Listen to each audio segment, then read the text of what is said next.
Audible, sir? Yes. A very warm welcome to the 1905th day of uninterrupted daily webinar of IFPH. A very warm welcome to everyone joining us from across the globe. I am Arya and I'm a third year student from ANS's Homeopathic Medical College, Kottayam, and I'll be your moderator today. So it's truly an honor to host yet another insightful session as we continue our mission of uniting homeopathic practitioners, teachers, well-wishers, and enthusiasts across the globe. And today we are privileged to have with us Professor RASHMI SHUKLA, founder and CEO of HOMEOED, with more than 16 years of clinical experience as well as over 12 years of teaching experience. She has contributed significantly to homeopathic research and has been recognized with numerous awards, including the prestigious Pride of Homeopathy at the World Health Summit, Dubai in 2002. And she is also one of our most respected and regular speakers. We are delighted to welcome her over again as she continues her series on the mysteries of dynamization, part 2. Ma'am, we all welcome you. The dice is all yours. Thank you so much. Yet again, I wanted to confirm if I already had finished part 1 because I'm not really sure. But let's see if you all can just recall.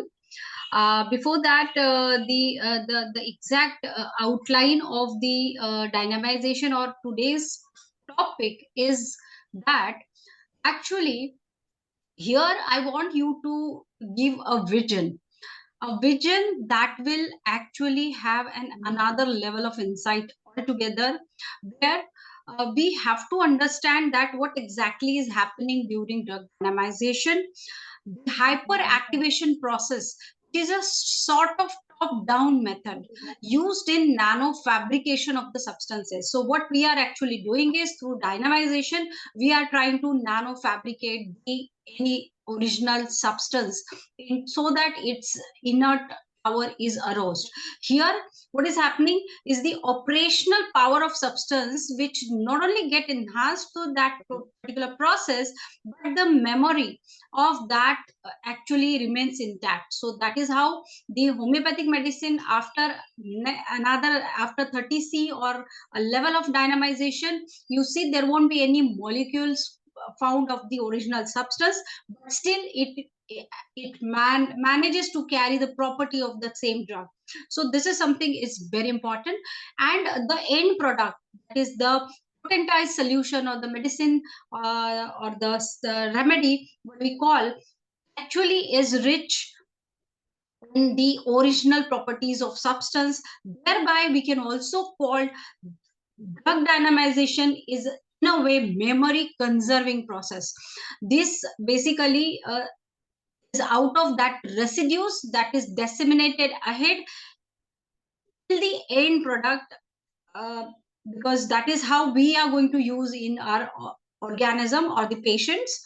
So now we have to understand that magic, yes, of course, that magic, because until you don't know what is happening behind the scene, it's a magic. Whatever is seen is a magic, because these 4 or 5 lines I think are enough.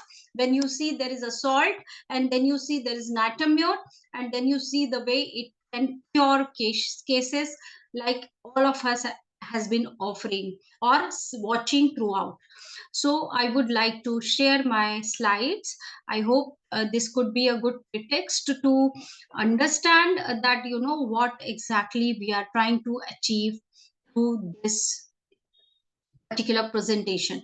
But before that, I'd like to have an input from Dhanesh sir, if I really had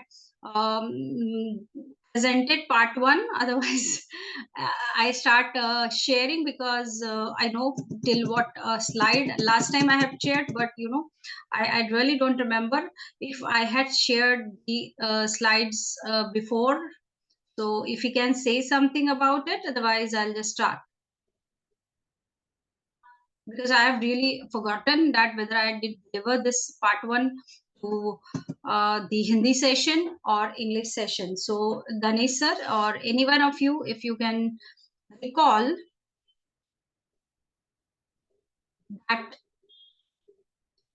Can anyone tell? Otherwise, I'll just start from the starting.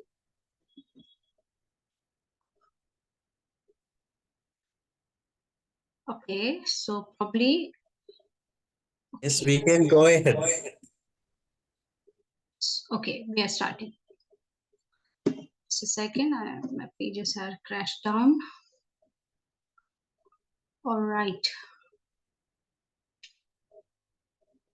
So now I would just try to share some insight. I think lots of insight, which are going to give us exactly what happens during the process of drug dynamization. And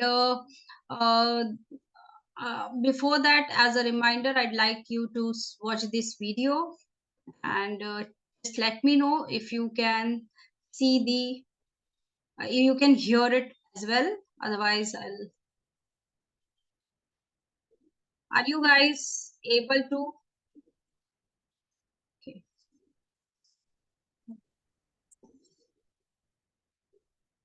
Is it audible? Screen sharing is not at open. Kindly. Just a second. Audio is not visible, audible? And not audible and visible. It's not visible also? No. Please start resharing. Okay.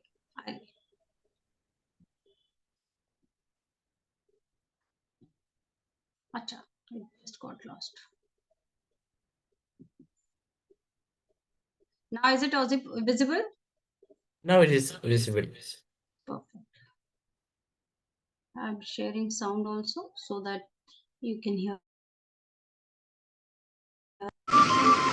Homeopaths claim that the more you dilute an active ingredient in water, the stronger medicine it becomes.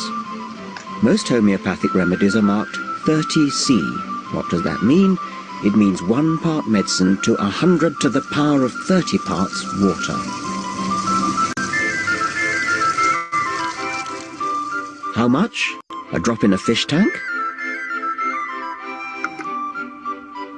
No? A fish tank is nowhere near big enough.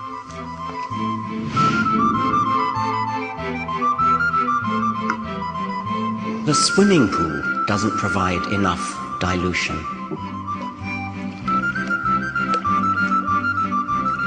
Not even a lake. What about a drop in the ocean?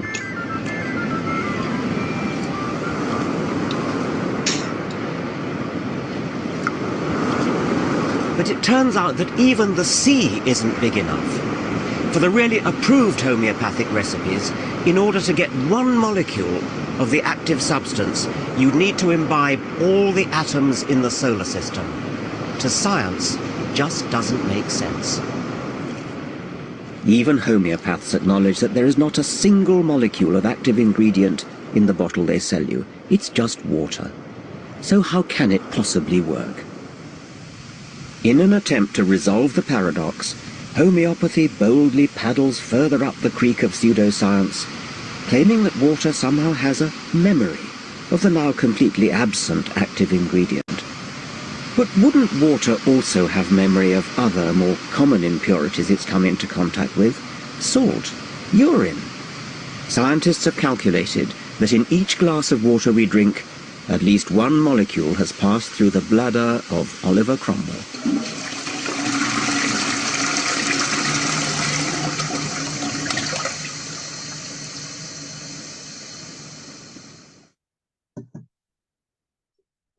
So this is what basically the kind of image or impression we had been receiving so far.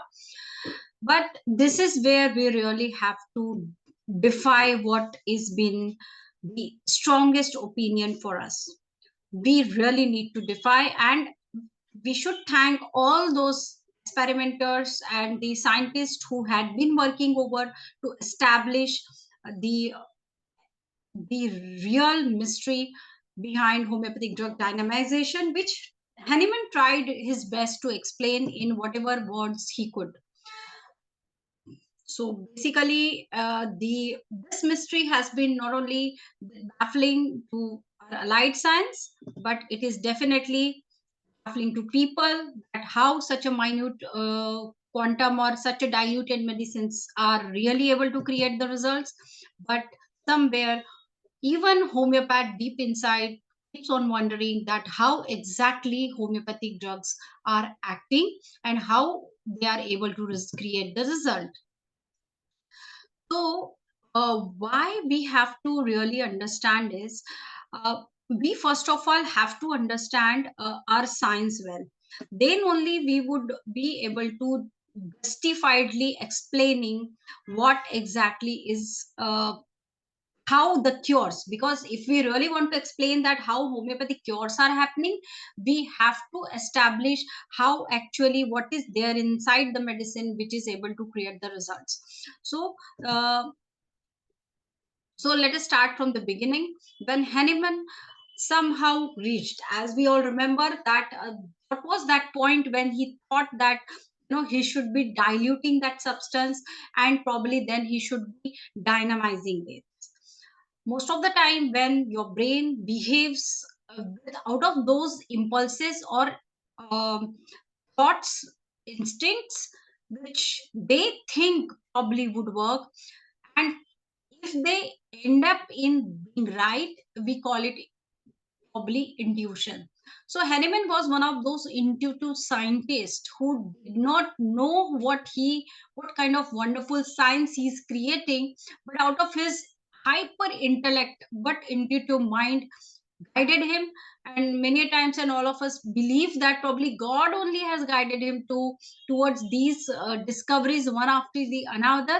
So right after discovering similia, the law of drug dynamization, he definitely, after the individualization, he came up with. And the point was when he saw that simillimum drugs are creating aggravation after its administration. To minimize those, the journey of dynamization started in as an attempt to minimize the aggravation. But somewhere he started, in that potentization process, he started experimenting. This is something out of that intuitive intellect. He just could think that these processes would add value. So that's why you see there is a distinct difference between the kind of drug potentization methodology and plain dilution. So the way he divided the saccharum lactis or the diluent into three parts, the way he started instilling one drop or one grain with the 99 in parts, and the methods that he developed, that certain rituals or certain ways it has to be happening, is really, really uh, wonderful, unbelievable. But how he justified what is happening after so much of dilution or dynamization? He thought there should be some invisible medicinal properties that is lying there hidden. Now, he in his lifetime he potentized almost 100 drugs, which he put up into his medicine, in his materia medica pura. This drugs which he tried in various formats on his own or his viewers, and then most pure, very correctly he named it as materia medica pura, the purest form of drug properties he built up to the most authentic human trials, which no one still is not experimenting yet. So only homeopathy is the science where we are working over human trial, and we simply have to be really proud of ourselves that we are more scientific enough, because we are administering humans medicine which are tested and proven over humans, not rats and the other animals. So we have to be, this is our scientific edge that we should be really boastful about. So still, at his time, with best of his abilities, he tried to put up the fact that how the invisible medicinal force probably is there hidden in the interior. He named it as dynamic medicinal power. He also named it as conceptual dynamic influence of the medicine. So these are the exact terms that he tried to justify or explain what is exactly there, which is coming out to act and really create the result. So dynamic action of medicine.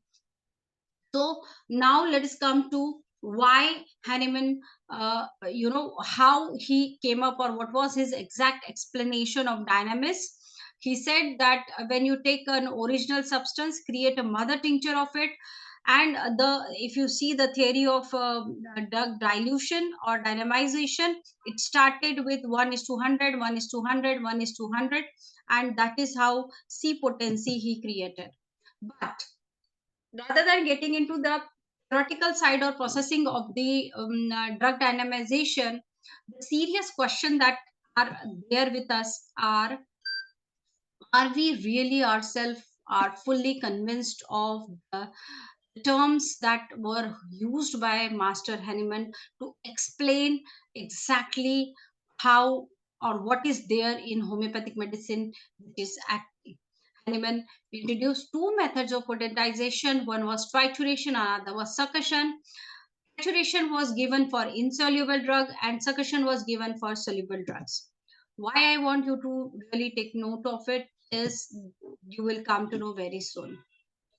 Now, we really need to be polished up and brace up with the advanced technology in chemical science and physics, so that we should be able to explain that how exactly our medicines are activating their power, or they are still able to create results. So are we, because until we understand the mystery of our drug dynamization, that how the things are happening, we cannot explain the modus operandi. And until we are not able to explain modus operandi of homeopathic drugs, we are definitely not going to get labeled ourselves as scientific, because that is where you have to show that how the things had we are able to create. So can we answer the queries raised by our allied colleagues and common public? And I think my new drug, or this kind of potentized drug, is one of those medicine which is actually a true power of homeopathy, but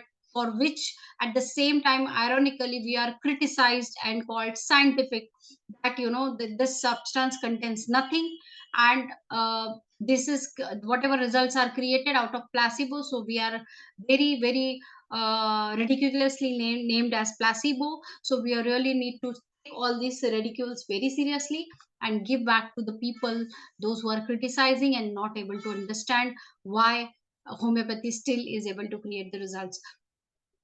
So we I would like you to just go layer by layer, that how homeopathic medicines are actually prepared and what is happening inside that solution, that the original properties of that drug is retained, and even more miraculous curative properties are aroused, like inert substance like carboveg or coal or the salt, so you or lead.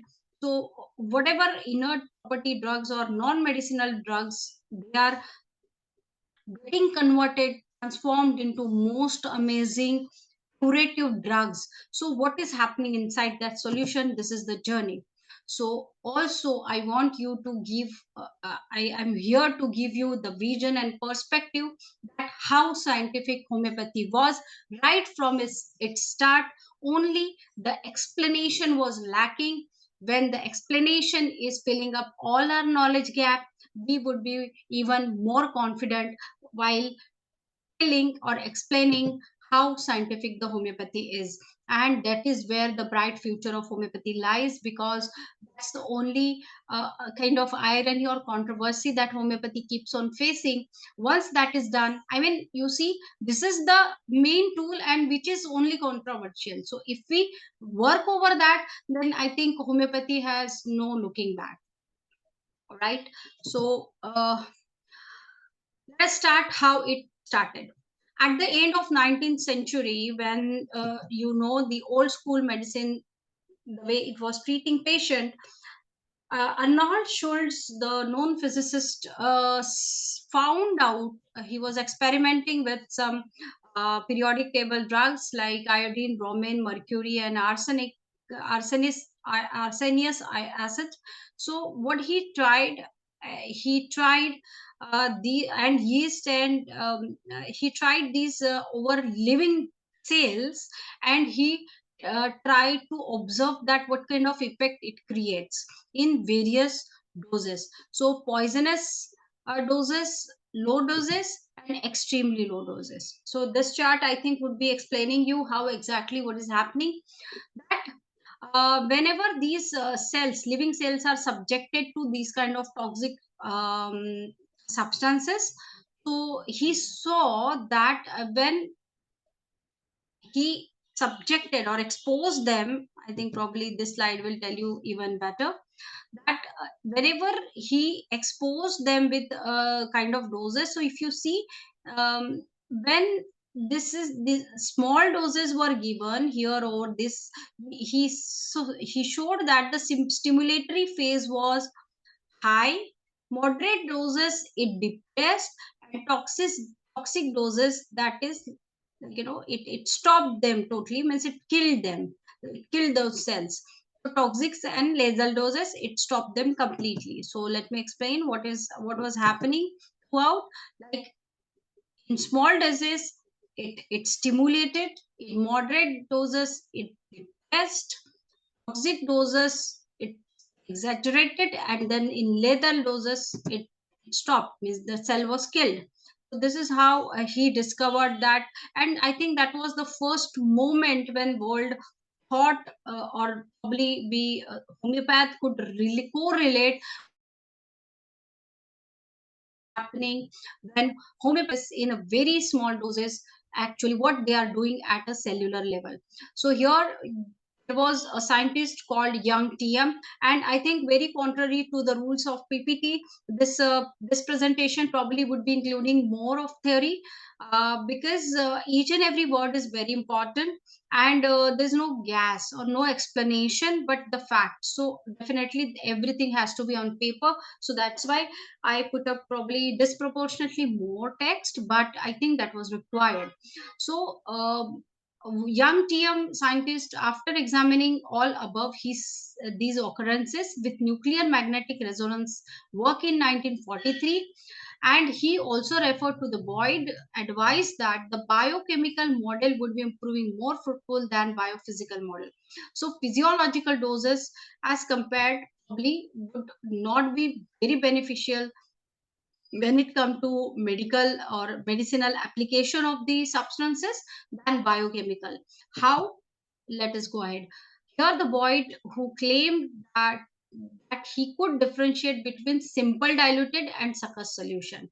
So Boyd is one of those pharmacies, world-class pharmacies that had been there. So how it all will, you would just see, keep on watching, so you would see the explanation that whatever I am laying down step by step, brick by brick. So if you see John's RL and Jenkins MD, in the year 1983, he wrote in British Homeopathic Journal that effects of hand and machine succussion on in vitro activity of potencies of pulsatilla. They said there are significant changes in effects of in the effects of attenuation on yeast culture growth is dependent on frequency and amplitude of the succussed substance. So if you see, whatever substance that is being succussed, if the frequency and amplitude is varying, then effects are also varying. It means that there are definitive certain things, certain differences, certain changes that are happening during this process. So this is the way that usually the potentization is happening. Now Professor V. Elia and Nicoli elaborated that extremely diluted solutions behavior when that is extremely diluted, this succussion process creates a heat of mixing, and this heat of mixing gives rise to increase in number or energy of hydrogen bonds. Now this is a chemistry scholars who are proving that what is exactly happening while we are subjecting our solution to succussion. Now you see what is happening while the process of succussion is taking place, that in order to activate the different behavior of extremely diluted solutions, the serial attenuation and succussion modified physical and chemical properties of water in 83% of preparation. So that that force, the nature of substance that is there, like he said, that firm but not so hard. So he has narrated those exact words, that how exactly the succussion should be happening, what kind of frequency, what kind of way of exact succussion he has definitely detailed without being able to really explain why he's telling. But now whole chemistry proves it all. And let us not forget that such a wonderful potentization format formulated by our master Hahnemann, because he was also an excellent chemist, and probably he being an excellent chemist should have contributed a lot to this drug dynamization science. Now coming to the next experimenter who came up with understanding, Professor M.L. Rao and his team, who investigated the homeopathic medicines in three-dimensional complex network. Structure of solvent established that two homeopathic medicinal liquids having same potency have different structures. So it is visibly now. It is visibly two potencies are having different structures. So no two liquids are same.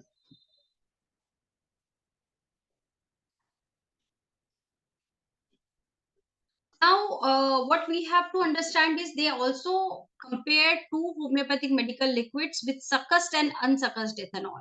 So, unsuccussed means just diluted, succussed means with succussions. And they established the fact that different potencies of same homeopathic medicines have also different structure. So, of course, different medicine is having different structure, that's okay, but same medicine with different potency also have different structures.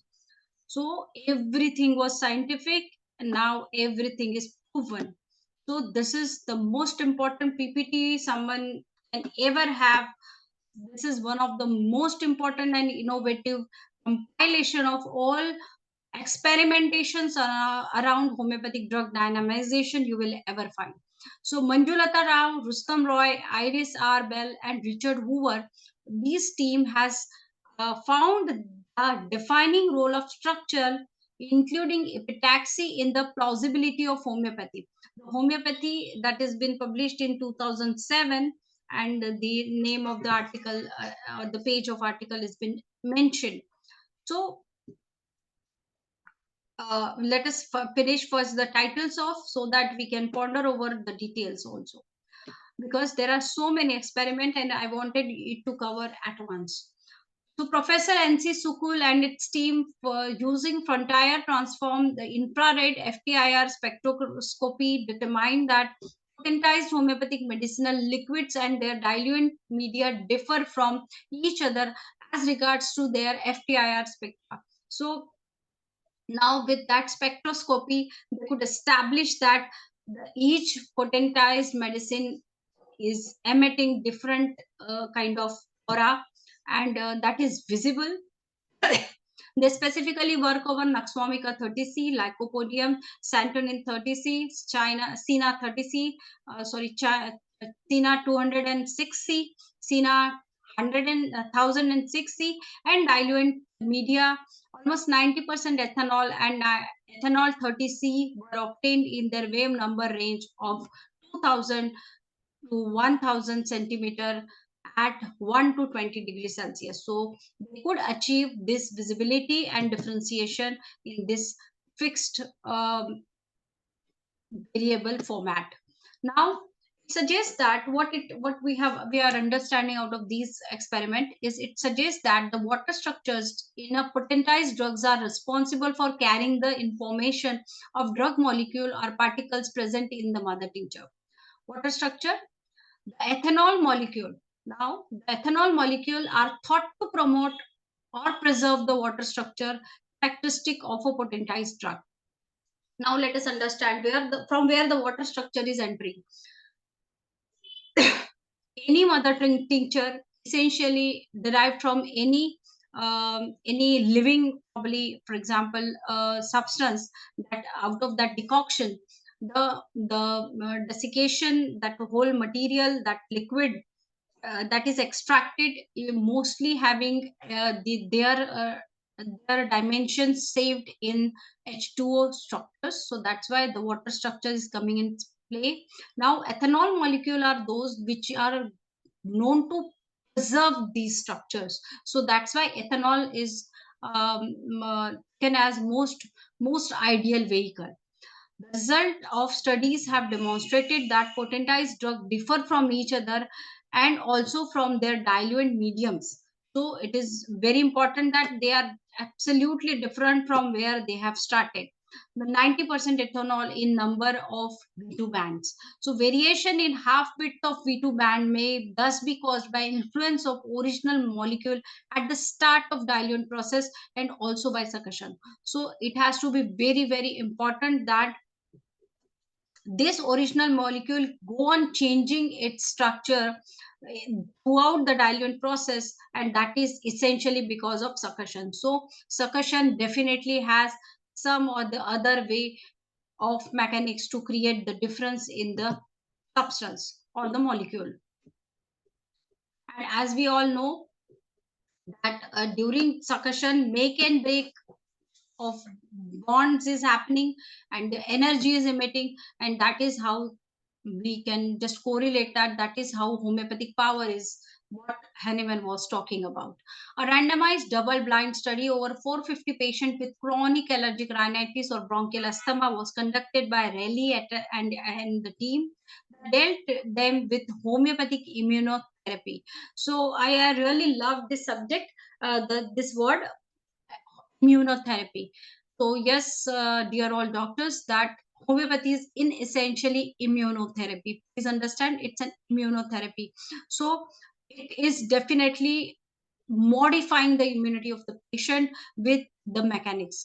The mechanics lies where where this particular experiment has proven, and that's why they name it as homeopathic immunotherapy, where they use homeopathic substance to trigger a certain kind of immunal response in the patient.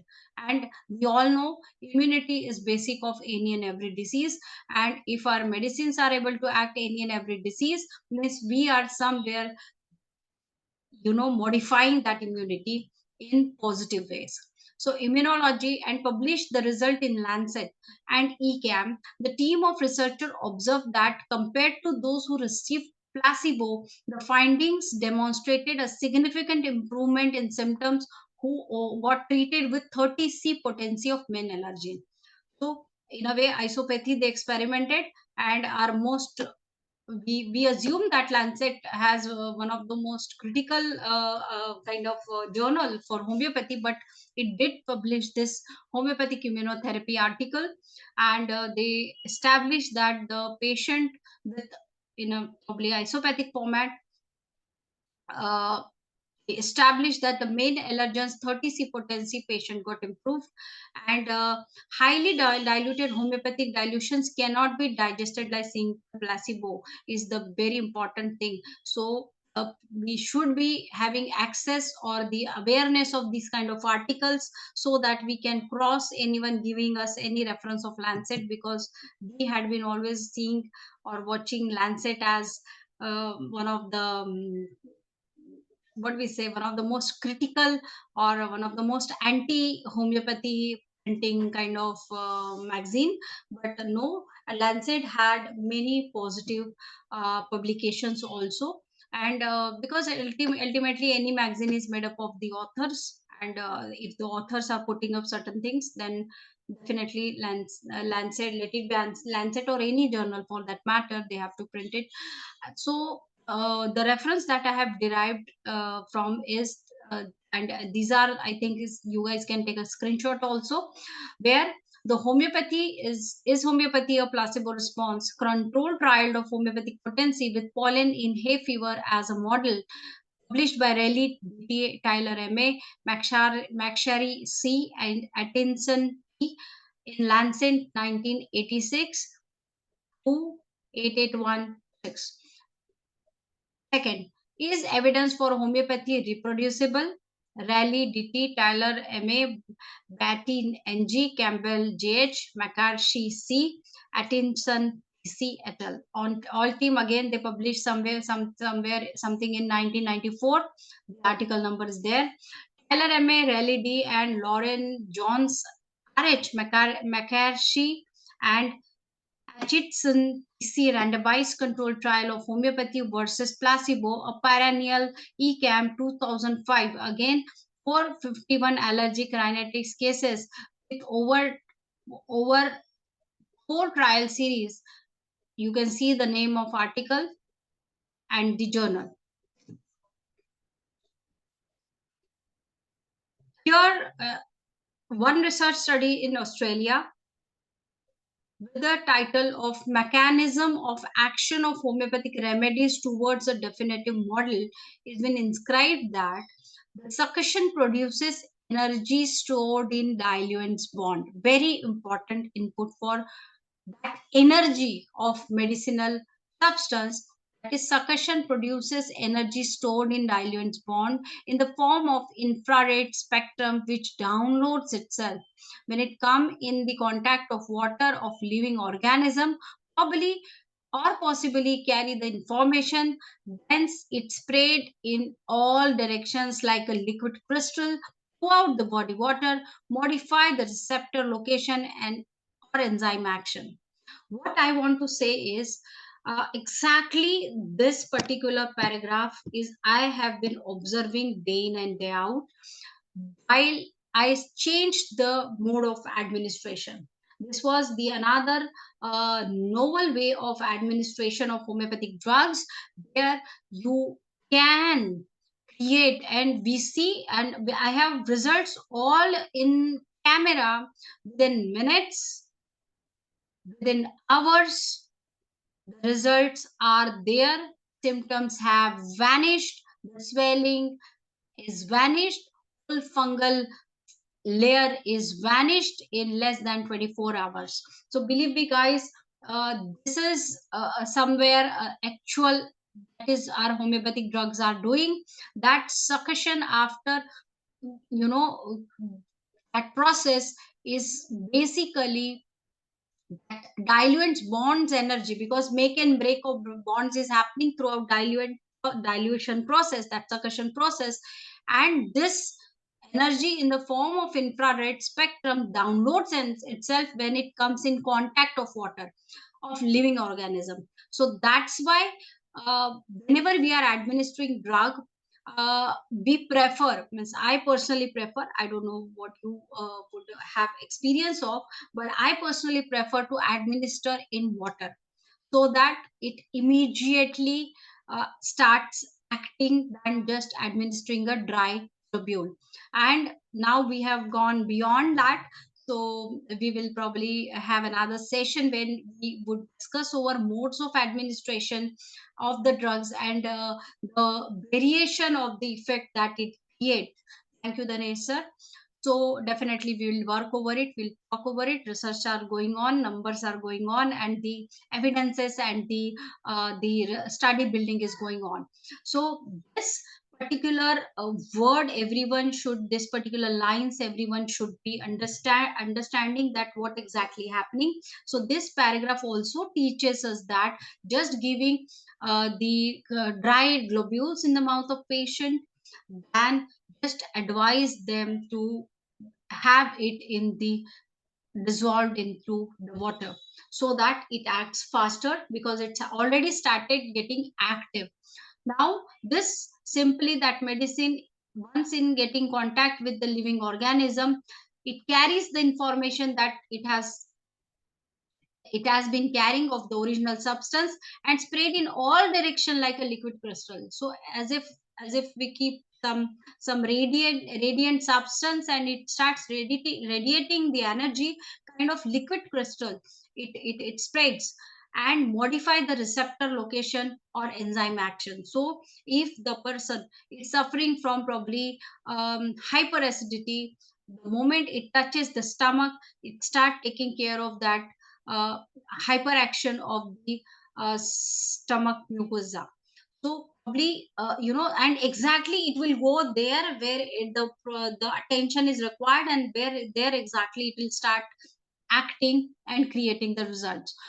And of course the second part is left, that is modus operandi, we'll discuss. So Kalinan, he says that the mechanism of action of homeopathic remedies towards a definitive model section. See here, its mode of action is somewhere they try to create in John Complementary Medicinal Journal in 1985, and the pages that you can see. So what is happening exactly? Now come to the point. What is happening exactly, or whatever we have understood, studied, or read, what is happening exactly? So here we have to understand that once any dilution which is serially either attenuated plus succussed, permanently altering the physical or chemical properties of the solvent. So we have to understand that we cannot undo that. Once it is 30C potency, it is going to be 30C potency forever until we are processing them the substance in any other way. It is going to be there permanently.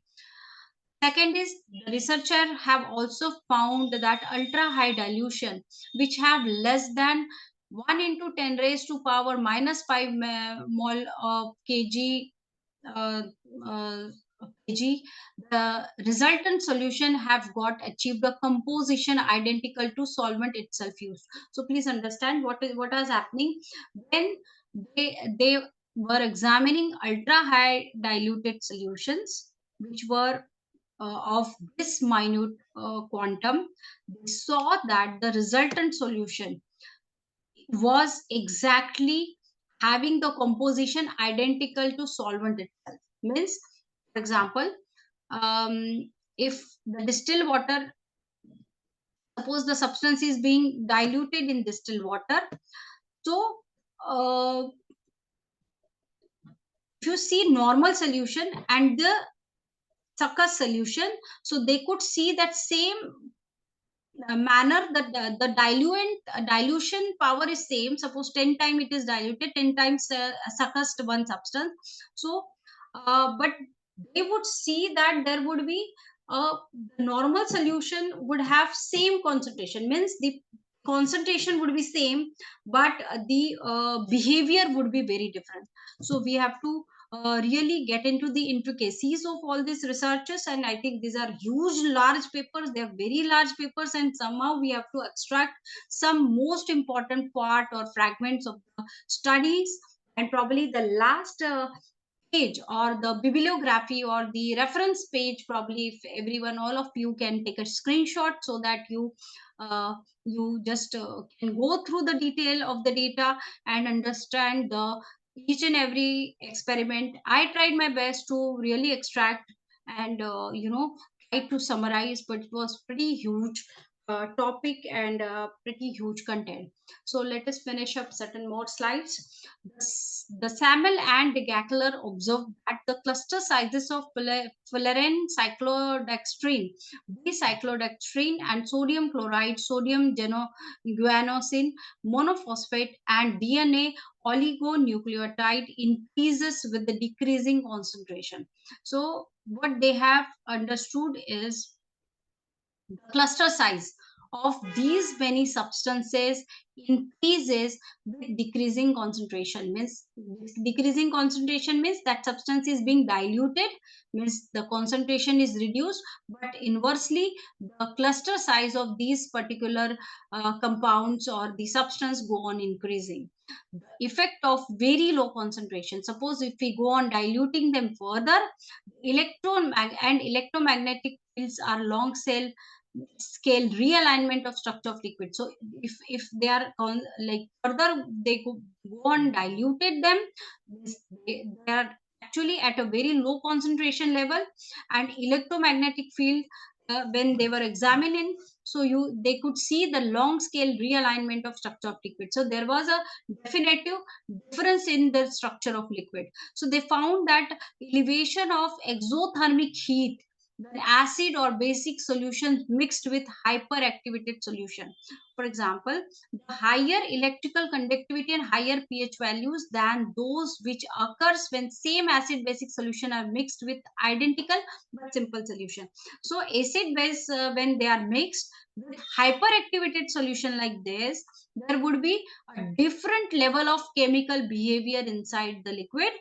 But if we mix them with a simple solution, means not hyperactivated, means not the succused ones, then there would be a very different reaction.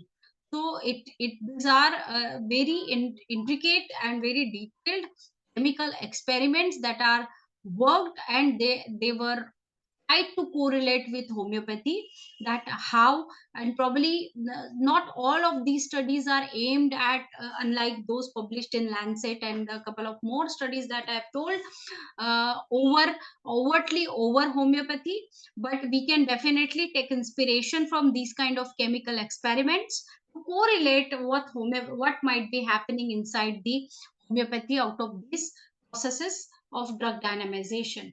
So here, recent studies are showing that hydrogen bonded liquids which were observed in microscopic dynamics that indicates that highly directional H bonds are there. These highly directional H bonds are called as high energy value bond, which is ranges between 8 to 25 kg mole. They induce different chemical physical property and different local environment within dilution. So whole thing is happening somewhere around these bonds, and somewhere around in that chemical molecule, the makeup and breakup, new bonds are forming, old bonds are breaking, and whole game of these hydrogen bonds only. And that is that is where that chemical property of whole substance or dilution is changing. So, hypothesis regarding seemingly immeasurable subtle energies, that is nano energy. So, hypothesis is something where whole science, each and every word or each and every topic of science starts with is hypothesis, where we assume that something might be the case, and then we start experimenting just to prove or disprove it. So, immeasurable subtle energy, nano energies hypothesis, and the macro entanglement phenomena, which we will study soon, may help to explain entire nature of homeopathic medicines. The available evidences also suggest that homeopathic medicines can exhibit qualitatively and quantitatively different structural properties from those of succused and unsuccused solvent. Of course, understood. But the problem is, now we have to also understand that this is again a big bang over standardization. So the market research that was done by IIT Mumbai to show the nanoparticles within the solvent has also established that the same potency from different pharmacological institutions found to be different. So it is again making probably an adverse question over, like, the standards of homeopathic medicines. Suppose, because least if the things are happening in such a minor level, then any slightest miss from any like error could be big in the end. So again, it is questioning the authenticity. Because anyways even common public also says ना कि homeopathy सब एक जैसी ही दिखती है, so ये बहुत difficult हो जाता है कि what exactly you know, to narrow down exactly to the things. And that's why, you know, the homeopathy also had lots of medical, legal or ethical probably questions, and probably certain it deserves certain relaxations, because many more mysteries are yet to be unfolded.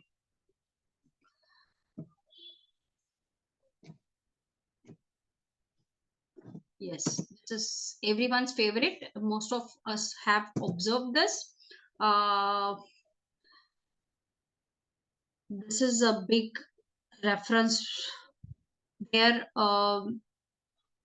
they have tried to establish this hyperactivation process that executed upon substance, and how the energy photography, which we call Kirlian photography, could show that what kind of, and if you guys can read, this is belladonna as a mother tincture, this is belladonna D6, and this is belladonna D200, this is rhododendron D5, this is rhododendron D6, and this is rhododendron D30. So this is how the differences even between two adjacent potencies are there. This is Nux vomica mother tincture, this is the Nux vomica D6, and this is Nux vomica D30. So you could see that what this is the light of Hahnemann's intuition is glowing through these remedies, and still we are able to, with the help of this light only, we are able to enlighten the dark pathways of human sickness, and probably we keep on continuing enlightening this path even brighter, even brighter, even brighter. So this photograph, which we all know that this is a Kirlian photography, so the energy field changes, and if you see higher the potency, brighter the energy field that is been, and which is also shown that higher the energy definitely.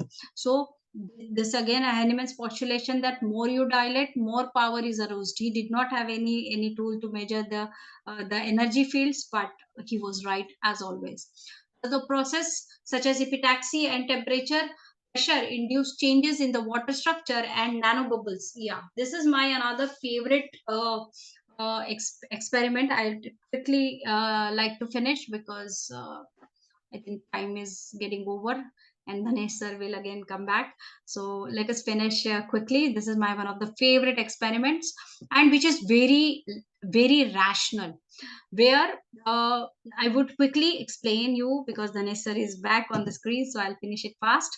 So this is the most comprehensive example that during the process of succussion, like any other liquid, whenever we do this succussion thing, so there are nanobubules that are generating, and as you see, like any other liquid, that solution rapidly go upside and it bursts. So what, and it disappears.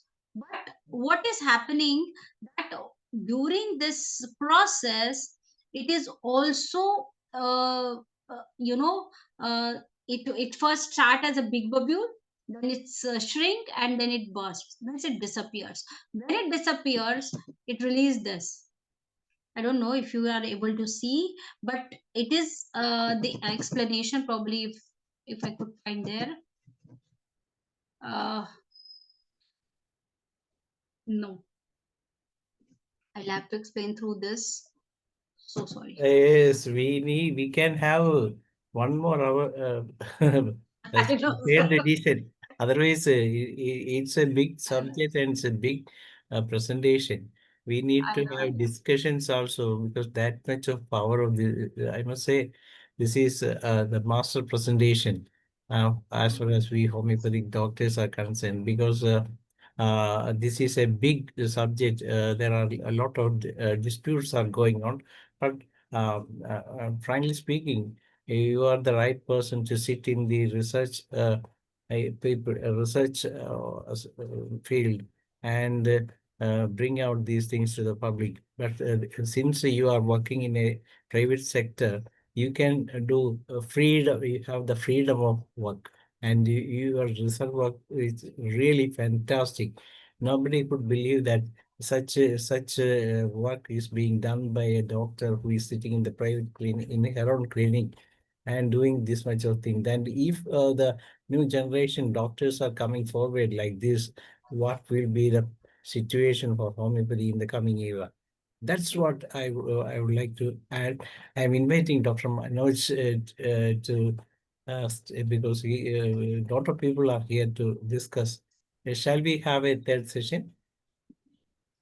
Sure, sir. Next week itself, if possible, if you are ready, then so that we can arrange such a session, because that much of content is in the presentation, and a lot of people we can publicly give this video to those who criticize homeopathy from outside. Definitely, sir. Okay, Definitely. okay, Dr. Manoj. Yes, thank you, Dr. Ganesh, and nice presentation, Dr. RASHMI SHUKLA. And I think it's one of the crossroads, because we know the one side of the homeopathic philosophy as well as the medications, the potencies, they are still there. At the same time, the explanation is changing. The experience is not changing. So Yes. what needs more refinement is, of course, these are the explanations. And definitely this will further boost our attempts to, our endeavors to make a clarification how the medicines work, or what is behind the efficacy or effect of this medicine. So that's definitely we never promote the use of term dilutions. We should always deliberately use potencies, never use ultra dilutions, but it is potencies, because two processes are there, only is dilution and a succussion. So these things are together happens, not dilution, not succussion, but dilution as well as succussion constitute potentizations. So we must always stick on the basic terms, and we must try to correct others who are wrongly used to understand homeopathy. It is succussions, potencies, no dilution. Thank you. Anyway, nice presentation. And Thank you, sir. this water memory theory, this nanotechnology theory, I think it is still a long way to go. The homeopathy is lying beyond that. It is beyond the reach of the human brains. That's the main problem. Okay, thank you. Yes. Now Dr. Boblin can say a vote of thanks. And Dr. Boblin.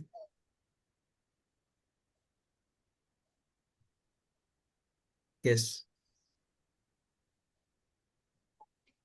Sorry. Hello. Yeah. Yes. Can you hear me? Yes, yes.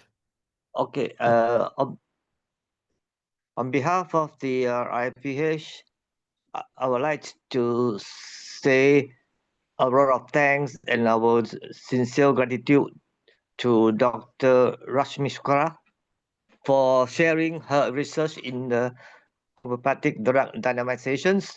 With the topic of this nano bubbles and all these things. So it has been explained to us time and time again that homeopathy does work, but we do not have the answer to the mechanism of how homeopathy can create the cure in the human beings. And that's what many people in the allopathic fields questioning us, how does your mechanism work? So with this, maybe this type of field in nanobubbles, we can study deeply and research more scientifically to prove that homeopathy does work in a nanobubbles way.